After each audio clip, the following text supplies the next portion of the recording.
से काम नहीं कर रही। पीआईबी फैक्ट चेक ने अखबार के दावे के अत्यधिक भ्रामक और आदेश की भावना के विपरीत बताया। दिल्ली पुलिस का कहना है कि इस खबर से सनसनी फैलाने की कोशिश की गई है। ये खबर बिल्कुल गलत है। आइए अब कुछ अंतर्राष्ट्रीय खबरों का रुख कर लेते हैं। चीन और अमेरिका के बीच तनातनी बढ़ती जा रही है। गुरुवार को चीन के विदेश मंत्रालय की प्रवक्ता हुआ चुनयिंग ने कहा कि अगर अमेरिका चीन की सत्तारूढ़ कम्युनिस्ट पार्टी के सभी सदस्यों के यात्रा प्रतिबंध पर विचार कर रहा है तो ये काफी दुर्भाग्यपूर्ण है। उन्होंने अमेरिकी विदेश मंत्री माइक पॉम्पियो को चीन आने का निमंत्रण भी दिया। तुर्की में एक टोही विमान के दुर्घटनाग्रस्त होने से 7 सुरक्षाकर्मियों की मृत्यु हो गई। ये दुर्घटना पूर्वी वैन प्रांत में हुई। जांचकर्ता विमान के दुर्घटनाग्रस्त होने के कारण का पता लगाने में जुट गए हैं। और इसी के साथ न्यूज़ नाइट में आज बस इतना ही। नमस्कार।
अरे बबलू, लॉकडाउन खुलते ही टहलने निकल पड़े।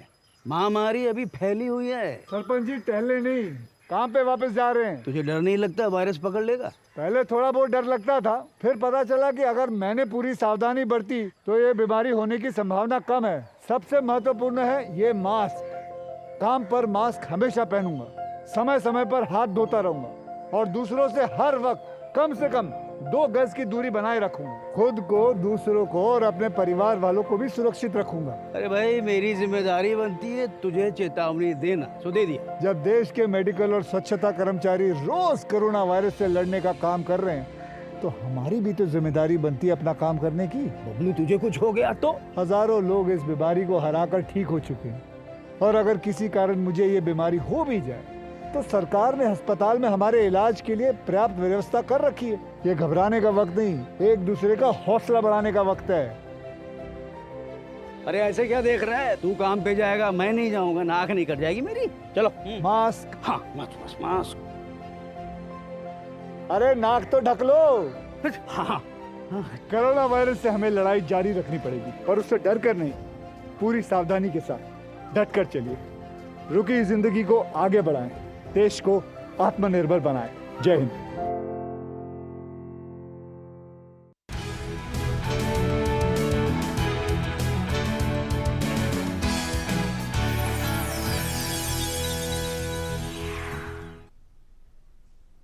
Namaskar. Are we seeing a global realignment in the wake of many recent Chinese actions and positions on global issues? The US has been mounting pressure on China. It has said that Huawei and ZTE are national security threats. The US has blamed China for COVID and the impact it has had on the world. It has also said that the position that China takes in the South China Sea is completely unlawful, and that Beijing is treating the South China Sea as its maritime empire. So are we seeing a realignment that is aimed at thwarting any expansionist agenda that China might have? So that's going to be in focus tonight, and let's begin with the headlines. The Indian Army asserts that both India and China are committed to the objective of complete disengagement along the LAC. The statement comes after the Army commanders meet at Chushul on the Indian side on July 14th.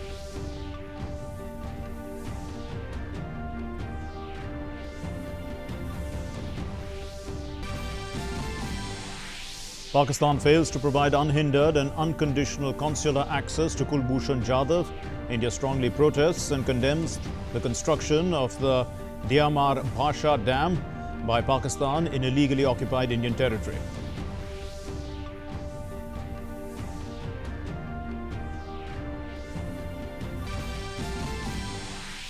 Defence Minister Rajnath Singh, along with the Army Chief, will visit the forward areas of Jammu and Kashmir and Ladakh from Friday.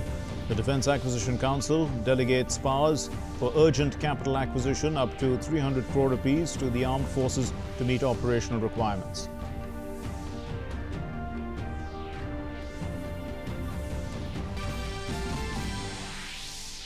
Prime Minister Narendra Modi to deliver the keynote address virtually at the high-level segment of the United Nations Economic and Social Council meeting in session tomorrow on Friday.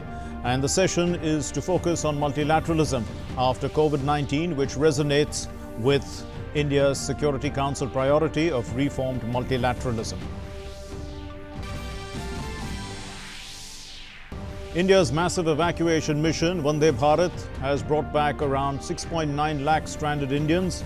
Civil Aviation Minister asserts negotiations for air bubble with France, US and Germany are in an advanced stage. Air France to operate 28 flights from Delhi, Mumbai and Bengaluru to Paris from the 18th of July to the 1st of August.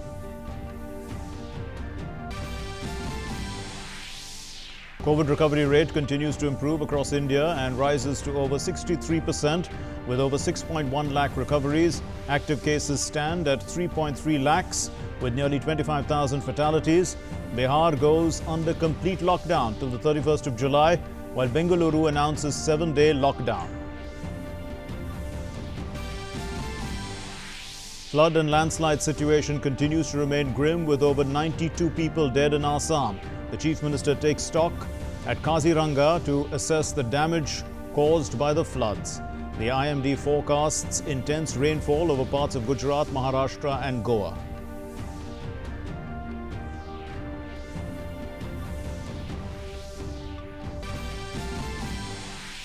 In international news, the US Congress has urged, members of the US Congress have urged President Donald Trump to follow India's lead and ban TikTok and other Chinese apps, expressing concern over national security. 25 Congress members urge taking strong action to stop the Chinese Communist Party's sophisticated espionage campaign. And in sports, FIFA announces the schedule for the 2020 World Cup in Qatar. 4 games to be played daily in the group stage from the 21st of November onwards. The final will be played on the 18th of December.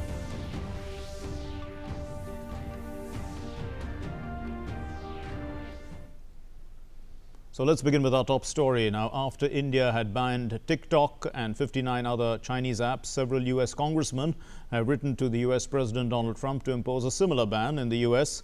The US House Committee on Appropriations has also passed a number of provisions to crack down on foreign entities or state-owned enterprises that steal data and personal information of US citizens. Let's look at this report. The move to ban TikTok in the US has suddenly gained momentum after India's decision in this regard last month. A group of 24 influential Republican congressmen have urged US President Donald Trump to ban TikTok and other Chinese mobile applications over security concerns. They wrote a letter to Trump to support the administration's efforts to restrict TikTok and other social media platforms linked to the Chinese Communist Party from accessing US markets. They alleged these popular apps' data collection practices present a very real threat to US national security. They cited China's onerous cybersecurity laws, requiring all companies operating in China, including TikTok's parent company ByteDance, to share user data with CCP authorities. They also urged him to take strong action to stop the CCP's sophisticated espionage campaign against US. The White House indicated on Wednesday that a decision on Chinese mobile applications, including TikTok, could be taken within weeks and not months.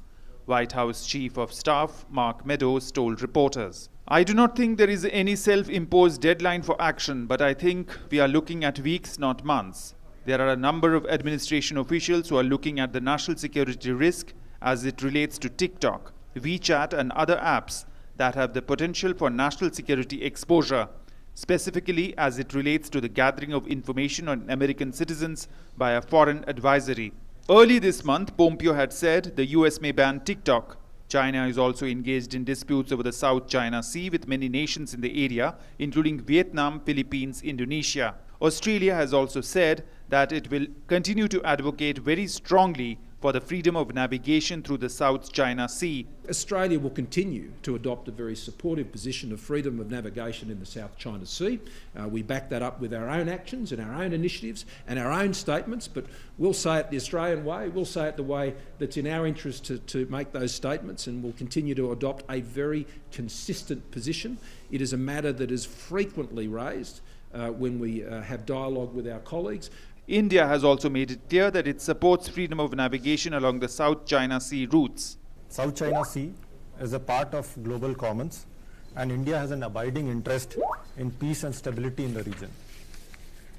We firmly stand for the freedom of navigation and overflight and unimpeded lawful commerce in these international waterways in accordance with international law, notably UNCLOS.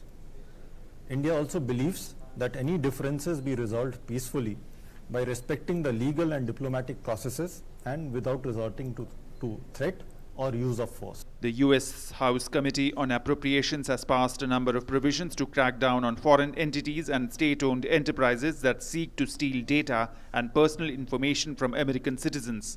Newsnight Desk, DD India.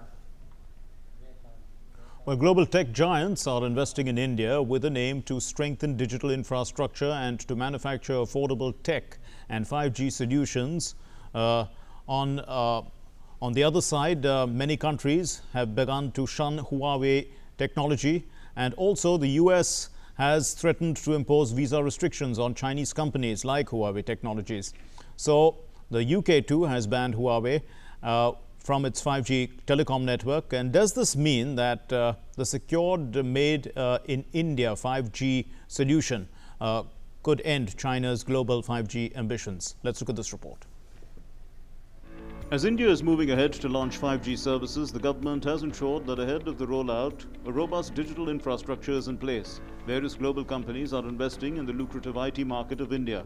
With an Indian telecom player's announcement that it's all set to roll out the first Atmanirbhar, or completely indigenous 5G network, the nation moves another step closer to realizing Prime Minister Narendra Modi's call for a self-reliant, self-sustaining digital India. speaking at the Google India event that saw an investment of $10 billion being promised to India by the tech giant, IT Minister Ravi Shankar Prasad reiterated India's commitment to bridging the digital divide and creating a truly inclusive society. Why India is important in the present world? A stable democracy, an open society, and seeking to transform the life of ordinary Indians to the power of technology. That is what Digital India is about.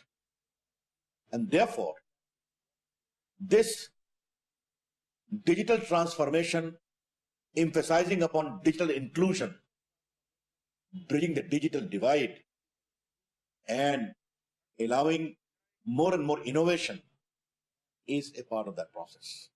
The development comes as Huawei and ZTE are under the scanner in many countries, including India, for potential data privacy and security issues in their 5G equipment for mobile networks. US Secretary of State Mike Pompeo has said that the United States would impose visa restrictions on Chinese companies like Huawei Technologies, which he accused of facilitating human rights violations. State Department will impose visa restrictions on certain employees of Chinese technology companies like Huawei that provide material support to regimes engaging in human rights violations and abuses globally. The U.S. Federal Communication Commission has declared Chinese telecom giants Huawei and ZTE as national security threats. The move will ban U.S. telecom companies from using federal funds to buy and install Huawei and ZTE equipment. Meanwhile, the United Kingdom has banned Huawei from its 5G telecom network. UK has decided to ban the purchase of 5G components from the end of this year and to order the removal of all existing Huawei gear from the 5G network by 2027. The government agrees with the National Cybersecurity Centre's advice. The best way to secure our networks is for operators to stop using new affected Huawei equipment to build the UK's future 5G networks. So to be clear, from the end of this year, telecoms operators must not buy any 5G equipment from Huawei. And once the Telecom Security Bill is passed, it will be illegal for them to do so. New Zealand and Canada have also left Huawei out of their 5G plans. France has ruled out a total ban but reportedly urged 5G telecom operators to avoid using Huawei equipment. Recently, US Secretary of State Mike Pompeo praised Reliance Jio as a clean network while being critical of Huawei's 5G equipment. So will India's upcoming Made in India 5G solution end Huawei's global 5G ambitions? This is something that only time will tell. Arun Sharma's report for DD News. So that brings us to In Focus tonight, and In Focus is Chinese companies under the global scanner. Chinese companies under global scanner. To discuss this, we have Pinak Ranjan Chakrabarti. Pinak Ranjan Chakrabarti is the former secretary in the Ministry of External Affairs on Economic Relations, and Vishnu Prakash, former ambassador of India. Professor Harsh Vardhan Pant is Distinguished Fellow at ORF. Thank you very much, gentlemen, for being with us. We'll start with you, Ambassador Pinak Ranjan Chakrabarti. So what do you make of all this? Many countries now describing Huawei Technologies as a national security threat. US, Australia, New Zealand, Canada, restrictions being imposed by Europe. The basic concern, of course, is access of data going to the Chinese Communist Party. How serious is this as a global threat?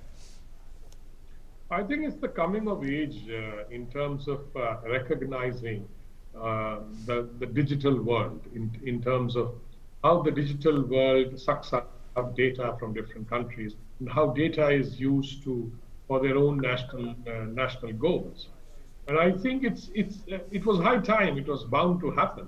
The Americans had sort of convinced themselves that in the past, that is, that once China becomes integrated, or they help China integrate into the global sort of economic, WTO, and other kind of value chains, etc., which China, of course, used, and American companies profited from it, and made China into what it is today. Yes. Now they are realizing that once they have created this Frankenstein, that China is not a normal player on the global stage. It has gone rogue in many ways, okay. And it is basically trying to oust the U.S. from its position as a global sort of player, and sort of overturn the international liberal order that yes. It does not see that it has taken advantage of it, but now it wants to replace the USA as the big dada or the hegemon of the world. So I think that is what is happening. Okay, and countries indeed. have now suddenly realized that this cannot be allowed to happen. Indeed. Let's bring in Ambassador Vishnu Prakash. Do you see a realignment that's taking place then against Chinese aggression? Is this an emergence of a new world order, would you say?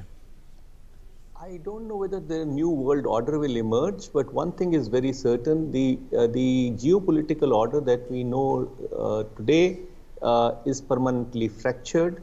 There is going to be a realignment. How things will pan out is anybody's guess, but it cannot be business as usual. Look at the irony. Look at the irony. Before I talk of China a bit, let me comment on Huawei. Yes. Huawei must be laughing their way back to the bank. Can you imagine 160, 70 odd countries paying Huawei top dollars to spy on themselves? I mean, if we have all been living in some kind of a denial, that is one example.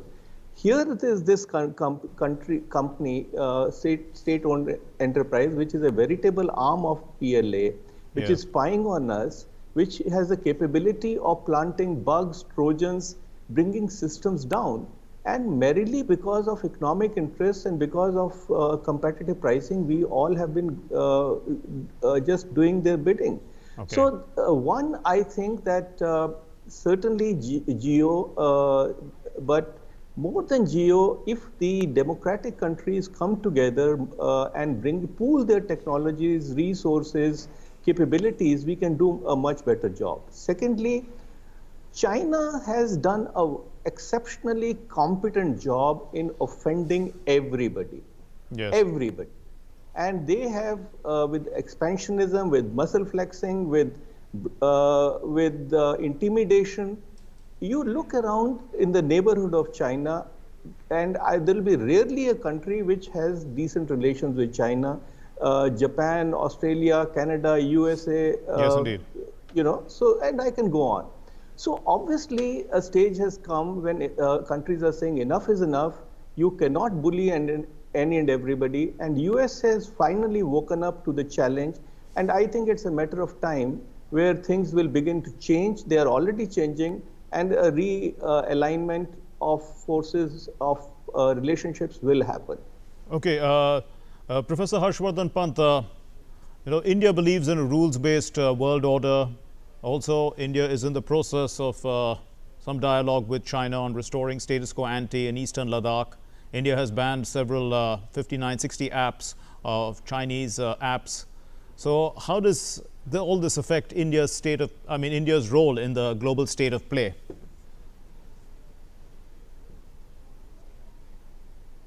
I think the larger global order that is emerging, it seems are juxtaposing India and China on the same world order, and clearly you see how Ambassador Chakrabarti described China very rightly. I think as a roguish state. It is not a state that wants to be part of the global order. It is ripping up every single treaty, every single international norm, every single international institution that it is part of today. And it is trying to create a world in its own image. I think in the image of the Communist Party of China, the way it runs China, it wants to run the world. And I think that is precisely the problem that we face today. How do you reconcile? How does international community reconcile to a rising power that has absolutely no stake in the existing order? So clearly, I think the question, therefore, for the world is to look at this without any compromise, without any rose-tinted glasses, and to come to terms with that. And I think that is what is happening. All the discussions that are happening around the world today is to how do you accommodate such a power. And when you look at India with all its internal problems, with all its institutional frailties, comes across as a country that has a stake in the global order, that has, as you pointed out, wants to make this world and the region a rules-based order where rules matter, where norms matter, where institutions matter. So therefore, multilateralism is important. Therefore, rules are important and norms are important for India. And when you juxtapose India's engagement with the world with China's engagement with the world today, you find that there is no comparison, that India comes across as a country that is reasonable, that wants to accommodate itself as a rising power, in an international order with which it may have differences, but it does not to overturn the existing True. order. Whereas China, it seems, wants to just kick it aside, lock, stock, and barrel, and there is no alternative vision in sight. So I think, therefore, a lot of reordering that you are witnessing today in the world is a reflection of this reality, and hopefully it will gather momentum, because I think, as Ambassador Prakash pointed out, enough is enough, and most countries have realized that enough is enough. So indeed, enough is enough. Ambassador Chakrabarti, countries have also demanded an investigation into the origin of COVID, and that's an investigation that is going to take place. So what do you think? I mean, how do you see that? That also casts, a certain shadow on China, and the fact that, the whole world has now been affected by this pandemic, and we all know that it originated in China, and now we need to investigate how it originated in the first place. There are two aspects here. One is that countries like Australia and others who spoke up on this investigation have felt the sort of, the reaction of the Chinese. In the World Health Assembly, it was unanimously decided that there shall be an investigation. Yes. Because the world wants to know how it happened in Wuhan and why did it spread. Why didn't the Chinese, who are so, adept at clamping down, and after all, it's an authoritarian dictatorship of the party, the Communist Party, how could they allow the Wuhan virus? From Wuhan, apparently the flights went all over the world, and that's how it spread. Was it deliberate? I mean, people are asking all these questions. So I think we need to investigate. The second point about China is that it has taken advantage of the fact that the world is engaged in fighting the COVID pandemic to save their people. Save every country. It wants to save its people, like us.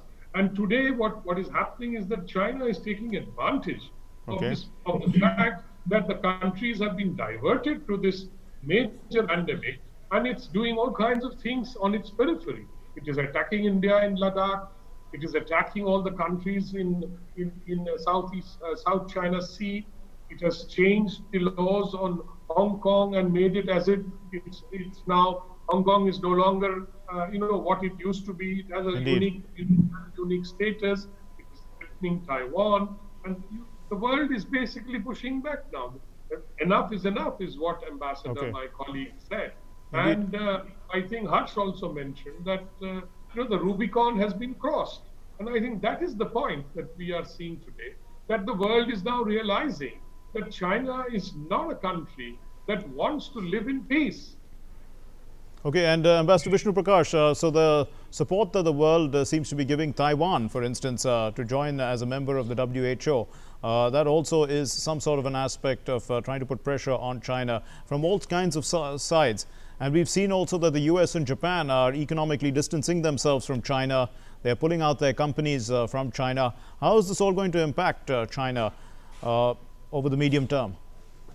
I think the impact will be severe for a variety of reasons. One, the Chinese leadership, which lives virtually in a bubble, and when you're an authoritarian leader and you learn to shoot the messenger, then you only get to hear what you want to hear.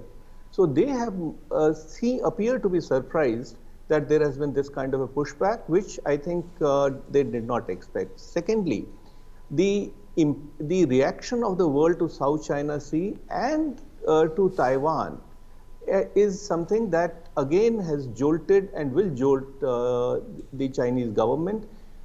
I think the fact that they have overplayed their hand, the way they have opened up too many fronts, is going to come and haunt them. Now, as far as the economic aspect is concerned, we all know that there is a social compact between the Chinese CPC and the people. The unwritten compact is that the people should leave politics to the party, and party will give them economic prosperity. Now, with the decoupling happening and going to gain steam, with the dream of technological dominance perhaps getting thwarted, there is going to be a massive downside to the Chinese economy, and that will bring a whole set of consequences. Because as it is from a double-digit growth rate, they are down to low single digits, and that will further come down. And the fact is that the world has allowed China to become the world's factory, and the world which had allowed China to become the world factory can also undo it. And when the decoupling begins, onshoring begins and gains steam, it's only not a question of if, it's a question of when. So, Professor Harshpant, so it's a question of when, because it already actually was beginning to go. It had started earlier. People were already moving out of China. Companies were reshoring in a sense because costs were going up also in China, and they needed to diversify in a sense. You can't put all your eggs in one basket. So now what do you see? I mean, do you see this accelerating at a certain pace? Yes, I think some of the trends that we were witnessing before the advent of COVID-19, all those trends have been accentuated by Chinese behavior in the initial stages of COVID-19, with the mismanagement, and Chinese behavior on the geopolitical side since over the last 3 to 4 months. And I think if you combine them both, you look at a world order that is in tremendous flux. You look at a world order which where countries are willing to stand up to China increasingly, even those countries who were in doubt. So you can go back a few months, and then see how UK's decision, Huawei, was a different one. They decided to give it the partial access. Today they have said, no, it can't, it is not possible. So clearly those countries who were willing to engage with China, even though it was limited engagement, even those countries are having a rethink on their policies. So clearly we are looking at a larger framework where China is under pressure. And my belief is that Chinese behavior today has less to do with Chinese strength and more to do with Chinese vulnerabilities. And those vulnerabilities domestically are being reflected in the way China is, just Chinese leadership. Communist Party is just flailing around, creating crises where none exist, trying to browbeat smaller neighbors. So clearly there is tension within the Chinese Communist Party. There are tensions within China, which are being reflected in the way Chinese foreign policy is being shaped up. And that will have consequences for the communist leadership. But alas, it will also have some short-term consequences for the world order because of whatever we are witnessing today. So I think we are moving into a phase where Chinese pressure and global pushback both are going to be very, very, very, very substantial. Let's bring in Ambassador Chakrabarti once again. So under the current tensions then, could the South China Sea become a flashpoint? Because we know that there are military assets of the United States and China in the sea, in the South China Sea area currently.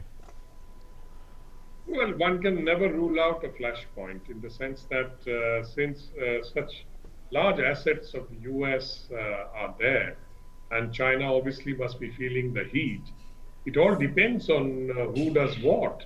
I think the US can play a waiting game, leave its the 2 sort of aircraft carriers and the accompanying fleet there and keep a watch on what China does.